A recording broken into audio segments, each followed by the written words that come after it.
Hi, it's Larold, and the big announcement for PoE 2 is just a couple of days away, so I think that's the perfect time now to really dive into the final form of the build I've been playing since the reset event, Ice Nova Hierophant. Now, fully online as a charge stacker, I have moved it over to regular Settlers League and been able to kind of fill out the uniques I felt like I was missing.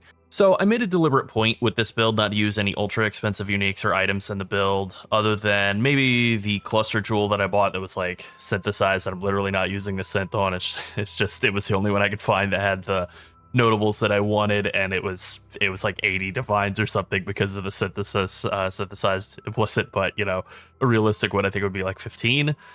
Maybe less during a league that's not so inflated and deep on, and that would be the most expensive thing in the build, I think. I don't have a Mage Blood equipped on this character. I wouldn't say it's budget, but I did make a very concerted effort to kind of keep costs lower.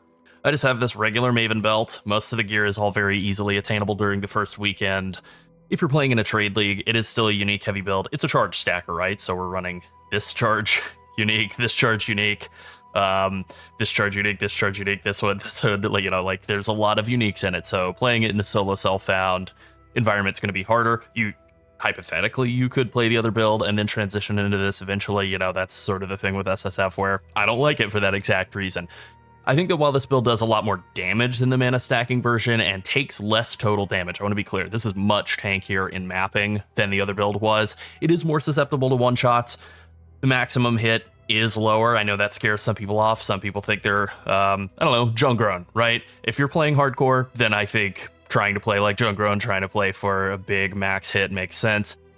If you're not playing hardcore, I think playing for effective health is actually very underrated because of hardcore players kind of driving the narrative around how to gear yourself defensively. So the block chance on this build, if we're wearing a Svalinn, is way over the cap. We're over 90% block on both Fizz and spell, or attack and spell block.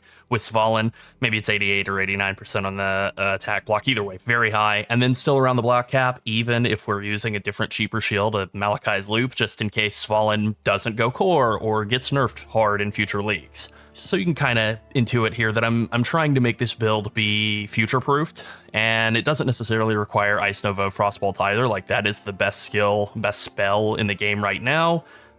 But if it gets nerfed for some reason, or if Arc or Firestorm or just something else gets buffed big time, you could just comfortably swap this build over to that new skill and get working that way instead, and then potentially that would even free up Kitava's Thirst. You wouldn't have to use that anymore, give you a whole extra rare or unique slot to work with, and still be a one-button build.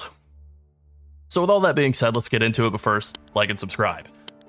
Alright, so I just kind of wrote down some very basic notes here. What's different? I think the biggest thing that's different from the standard build, which can be played pretty much with no uniques, Kitava's Thirst is very good quality of life, auto-triggering those Frostbolts so that you can Ice Nova off of them, but it's not technically mandatory to function. This build is very unique dependent. We run a Void Battery, since this is a spell damage build and it's a power charge stacker. So we run a Void Battery for 1 max power charge. You can run Malachai's Loop for 2, and it has some pretty nasty downsides on it, but if you run Ralakesh's Impatience, that completely counters those downsides entirely. And then it'll also allow you to run Graven's Secret, which will give you another max power charge, and also give you these absorption charges that give you a pretty amazing amount of elemental damage taken as energy shield recoup.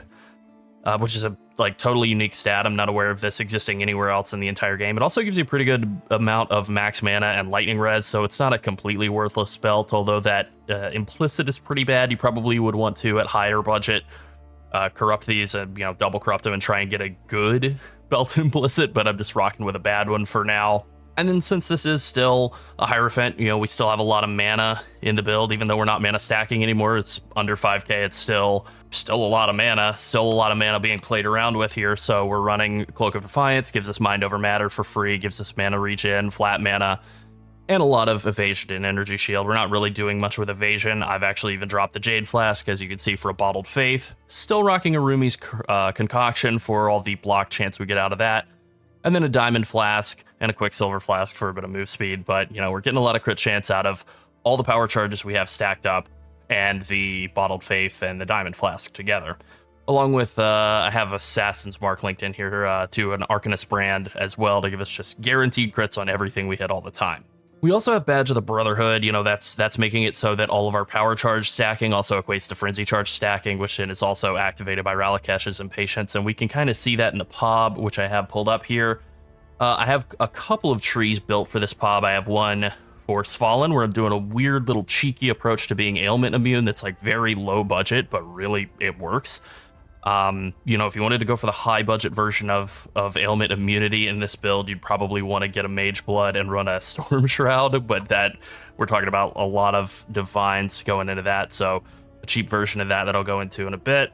And then I kind of have a separate tree for running Malachai's Loop, where you would tattoo some more block chance, take some more points in block, and just do a lot to give yourself, you know, that capped spell block, but then also still get a lot of damage. We're looking at over 40 million DPS with this setup, with the Malachai's Loop setup and Malachai's Loop equipped. And then if I switch over to Svalinn, the damage goes down quite a bit. You'll look at the effective health here being like 105,000 and the DPS being like around 40 mil. Svalinn drops down to about 24 mil, quite a big drop. But the effective health goes from like 100 something thousand, not amazing, to 360,000, which is buck wild. So obviously Svallinn's pretty great. I do think it's the better setup for mapping. It also has a really good quality of life built into it, in that final line, trigger a socketed elemental spell on block with a 0.25 second cooldown, so you can drop Sigil of Power, Frost Shield, and like one of your curses, Conductivity, in there, and just have those all be automated by Svalinn. That's really, really good quality of life for mapping. I've been doing some Uber bossing. Frankly, I've been blowing the brakes off of the Uber bosses. I like completely embarrassed Uber Cirrus. I thought it was going to be a nasty fight, and then I went in there and I just turned him into dust with the Malachai's Loop. So I do think that that is a better setup for bossing or for any sort of like super hard damage check content, more than like just a lot of attack hits coming in from big packs of monsters. Svallinn's definitely better for the defensive approach. And then the final unique that we're using here that really kind of makes everything come together is Anathema. It has just a very basic unique effect, really. Your curse limit is equal to your max power charges. So with us having, you know, 11 or 9 or even just like 7 power charges, you know, we're not going to be using and actually making use of 7 different curses at once, but we can use a lot of them. We can get, I'm looking here, I have Elemental Weakness and Punishment both in my Katava's Thirst, so those are both getting applied. Ellie Weak, that's a lot of minus Ellie Res. Punishment is a pretty huge damage increase on enemies when they're below half health. That's pretty big. And then I also have an Arcanist Brand hooked up to Assassin's Mark. That's a big crit damage, crit chance, crit multi increase, you know, good value there. And then it's also hooked up to Enfeeble, just for a lot of damage reduction, and Conductivity for big shock chance when I'm in this Malachai's Loop setup. If I were running Svalinn, then I would kind of move this 4 link into like, I don't mean, you could just leave it here, but you could also move it into a different link. The idea would just simply be that you wouldn't want to have like one of your mobility skills like Flame Dash or Frost Blink being either in Svalinn and getting auto triggered, or being in your Arcanist Brand and being triggered from that either. So you'd have to kind of change your links around a little bit just to swap in the shield. So with all of those curses applying and really, really shredding enemy resistances, like if I look in the calcs here, the damage for Ice Nova. All right, here we go. If we look here at kind of the bottom of this little effective DPS mod window here, you know, the amount of elemental resistance shredding that's happening from Conductivity and Ellie Weak is pretty huge. We're cutting like 66 resistance from those two. And that really is enough to, 1, kind of guarantee a lot of big shocks, and then 2, make it so that we don't need to take this elemental wheel, this one here, Ash, Frost, and Storm, where we would normally take the hits have a 25% chance to treat monster Ellie resistance values as inverted. You know, if you look at how much damage that's adding, it's literally losing damage. It is taking us, it's minus 2% damage. It's actually 2% damage to draw that point. So that saves us a lot of points there.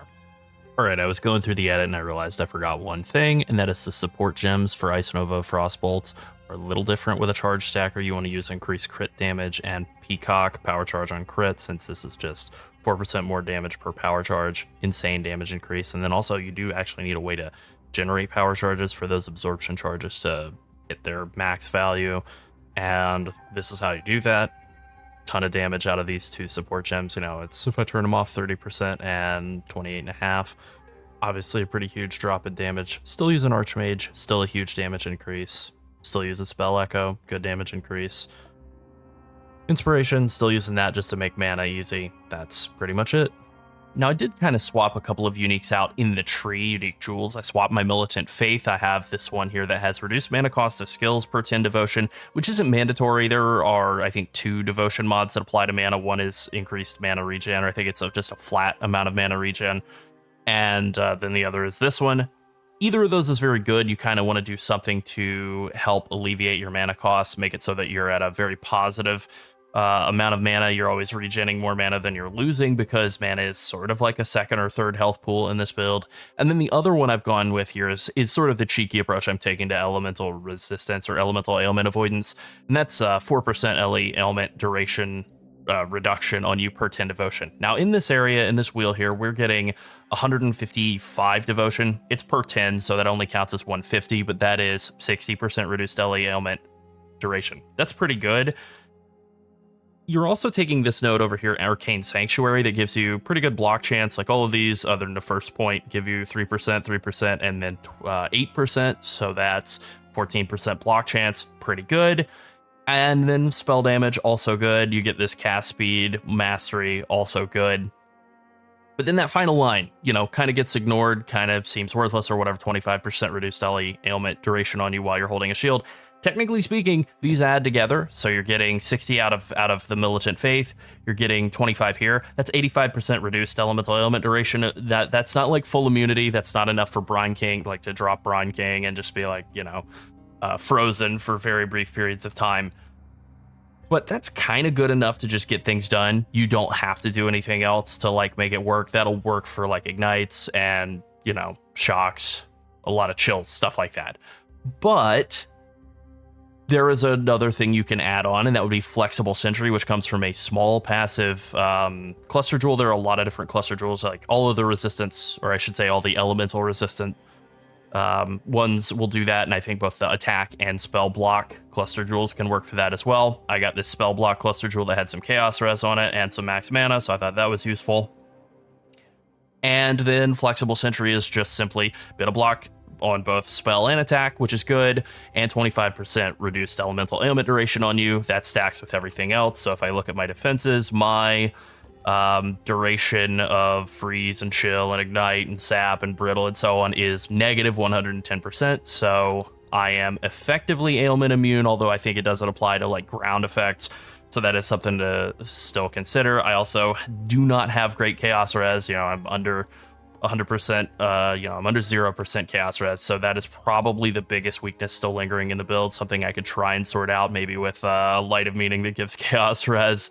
That might be an expensive solution, but it could definitely work. Another unique here, I think this is the last one that I've actually added in, is the Red Nightmare. This is a jewel that comes from Chayula, and you can upgrade it with, drops as the Red Dream, which gives you, I don't remember, something kind of useless, and then you can upgrade it with a Blessing of Chayula, and it will make it so that the passives that grant fire resistance or all elemental resistances that are inside its radius also grant chance to block attack damage at half value.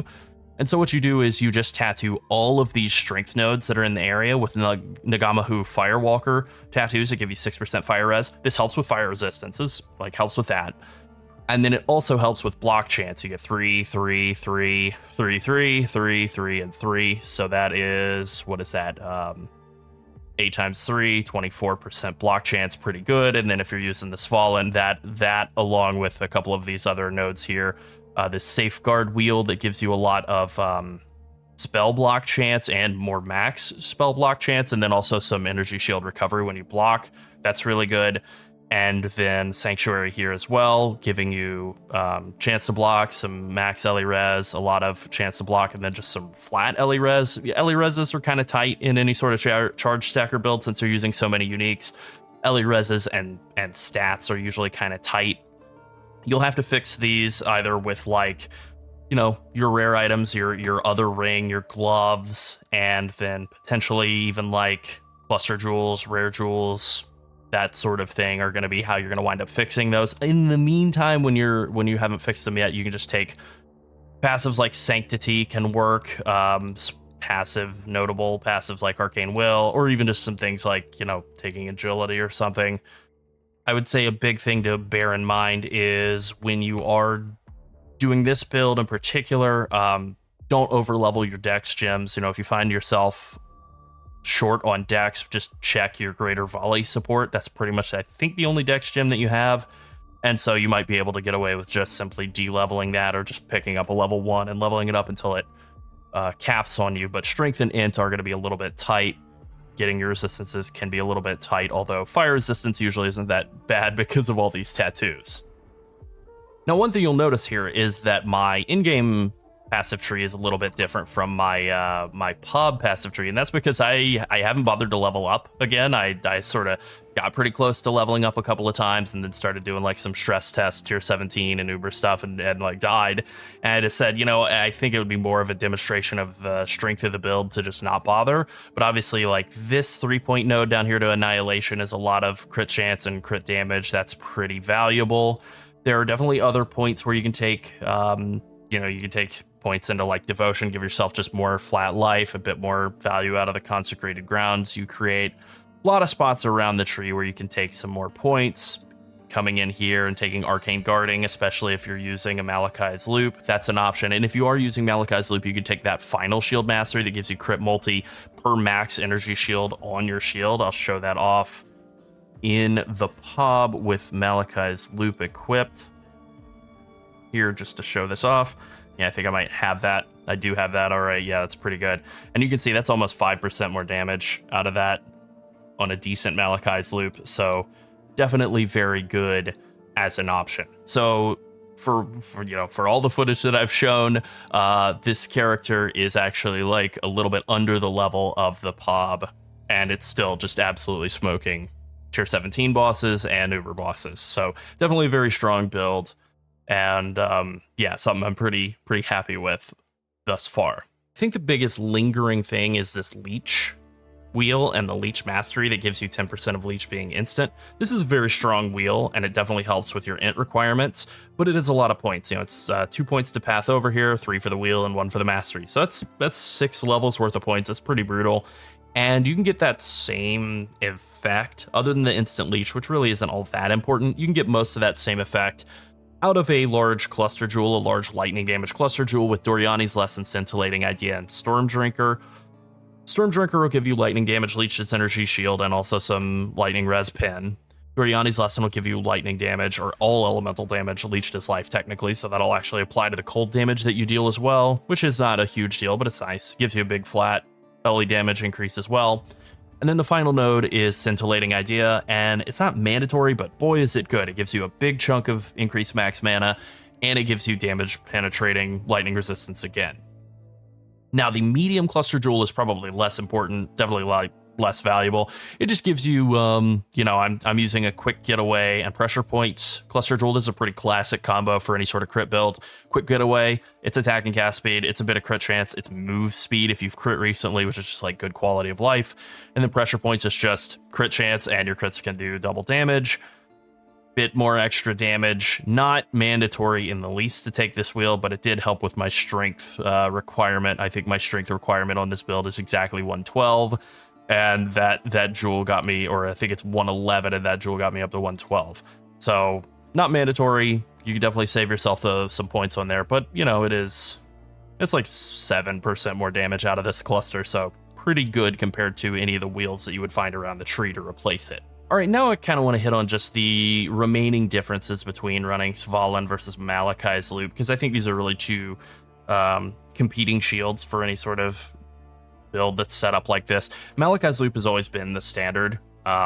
You could, in the past, you would run double Void Battery, but the way that things work now, Malachai's Loop, first of all, it gives you some block chance, which is good. It gives you some like ES, which is also just valuable defensively, but it literally just is better for damage than Void Battery. 2 power charges is better than 1, and that's pretty much all that matters, but then the bit of like extra spell damage that you get out of having more power charges is also not bad. So this can definitely work for everything. Obviously, Svalinn is going to be safer for tier 17s. It's also just kind of easier to use. Triggering those socketed spells when you block is just, it feels really good. Also, I kind of think the ward is underrated. You know, it's not like a huge amount of ward, but like 150 flat damage off of being hit and then you're blocking 90% of the time, you're actually not getting hit very often. So having that flat damage kick in, a lot of the times that you get hit, it actually winds up being pretty good. And then finally, it's just really a difference of keybinds. You know, like this is the number of keybinds I'm having to use: Sigil of Power, Frostbrand, Arcanist Brand. You know, I'm moving around. Mostly I'm just moving around with Frostblink or Flame Dash and then Ice Nova stuff until it's dead.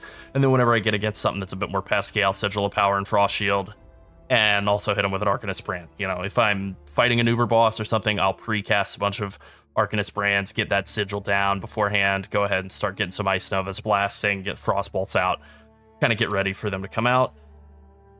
It's fine, you know, it's all stuff you can precast, but it is still like 2 mobility skills, 1 actual damage skill, 2, 3 cooldowns, whereas with Svalinn, you know, you cut the number of cooldowns substantially.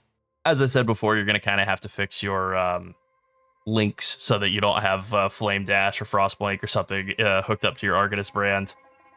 You know, that would be a little bit annoying, but yeah, so ultimately with the Svalinn, it literally is more just like a 2-button build, effectively. You're going to be using Flame Dash and Frostblink to get around. You could still Arcanist Brand to like get those Assassin's Mark and Feeble Conductivity onto kind of more annoying enemies, and then pretty much you're just Ice Novaing everything down. I would say the main gameplay loop is really just me Flame Dashing and Ice Novaing and then like looting. It's pretty straightforward. All right, so that is pretty much it for the build. I think, you know, in the past I've played a lot of charge stackers over the years. I played occultist charge stackers and assassin charge stackers, and those have really been the 2 best ascendancies in the past for being charge stackers, since it's all about just scaling up your power charges and then using Badge of the Brotherhood to give you a bunch of frenzy charges on top of that, right?